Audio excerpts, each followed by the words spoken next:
বিগত ১৬ বছর যারা মুক্তিযোদ্ধার নাম ভাঙিয়ে যারা রাজনীতি করে গিয়েছেন, আমি মনে করি তারা প্রকৃতপক্ষে তারাই আসলে মুক্তিযোদ্ধা বিরোধী।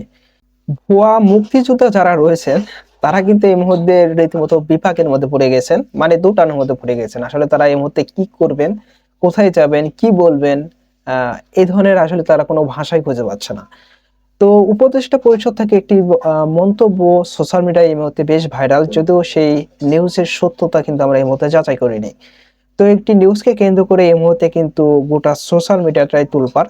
সেখানে একটি নিউজ ঘোরাফেরা করতেছে যে সেখানে লেখা হয়েছে, ভুয়া মুক্তিযোদ্ধা ভুয়া মুক্তিযোদ্ধা যারা রয়েছেন তারা যদি স্বেচ্ছায় তাদের নাম প্রত্যাহার করেন তাহলে কিন্তু তাদের শাস্তির আওতায় আনা হবে না। যদিওবা এই বক্তব্যটা কে দিয়েছেন আমি বলতে পারব না। তো আপনারা এই ব্যাপারে জানলে অবশ্যই কমেন্ট বক্সে জানিয়ে যাবেন। তো সেখানে আরো বলা হয়েছে যে যদি না এই ভুয়া মুক্তিযোদ্ধার যেই নাম রয়েছে সেগুলো যদি তারা নিজেরা বাতিল না করেন তাহলে কিন্তু তাদের শাস্তির সম্মুখীন হতে পারে। কারণ বিগত ১৬ বছর এই ভুয়া মুক্তিযোদ্ধার কার্ড নিয়ে আসল মুক্তিযোদ্ধাদের যে দূরে ঠেলে দেওয়া হয়েছে, আসল মুক্তিযোদ্ধাদের যে হয়রানি করা হয়েছে, তো তারই শাস্তি স্বরূপ হয়তোবা সেই সকল ভুয়া যারা মুক্তিযোদ্ধা রয়েছেন তাদেরকে কিন্তু দিতে হতে পারে। দিন শেষে এটাই যে এই মুহূর্তে যারা ভুয়া যে মুক্তিযোদ্ধা যারা রয়েছেন তাদের কপালে কিন্তু শনি আসতে চলেছে। আসলে তারা কিন্তু এই মুহূর্তে এইদিকেও যেতে পারতেছেন না, ওইদিকেও যেতে পারতেছেন না। আসলে কোনো কিছুই আসলে অবৈধ উপায়ে চালালে সেটা বেশিদিন স্থির থাকে না।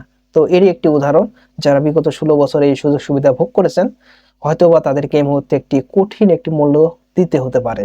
কারণ আমরা দেখেছি যারা সত্যিকারের মুক্তিযোদ্ধা তারা কিন্তু সেই ধরনের কার্ড পায় নাই। আমি যদি বলি আমার নানা, তিনি একজন সত্যিকারের মুক্তিযোদ্ধা ছিলেন। তার কার্ডও ছিল। কিন্তু ফলাফল তার কার্ডগুলা অন্য কোনো রাজনৈতিক দল যারা রয়েছেন তারা নিয়ে আমার নানাকে সেই অধিকার থেকে বঞ্চিত করা হয়েছে। তো এরকম হাজারো ঘটনা রয়েছে। তো এই ধরনের আরকি কথাবার্তা শোনাও যায়। তো আপনাদের মতামতগুলো অবশ্যই কমেন্ট বক্সে জানিয়ে যান যে এই মুহূর্তে যারা ভুয়া যারা মুক্তিযোদ্ধা যারা রয়েছেন, আ এই যে তাদের কার্ডগুলা প্রত্যাহারের দাবি করেছেন, তারা যেন স্বেচ্ছায় প্রত্যাহার করেন, সসম্মানে যেন স্বেচ্ছায় প্রত্যাহার করেন, সেটাকে আপনি কতটুকু সমর্থন করছেন অবশ্যই কমেন্ট বক্সে জানিয়ে যাবেন। আর এটা হলে অবশ্য ভালো হবে এবং তার সাথে এখানে আরো বলা হয়েছে যে যদি তারা স্বেচ্ছায় তাদের নাম প্রত্যাহার করে তাহলে কিন্তু তাদের শাস্তির আওতায় আনা হবে না। আর যদি না করা হয় তাহলে বুঝতেই পারতেছেন কি হবে। তো আপনাদের মতামতগুলো অবশ্যই কমেন্ট বক্সে জানিয়ে যান।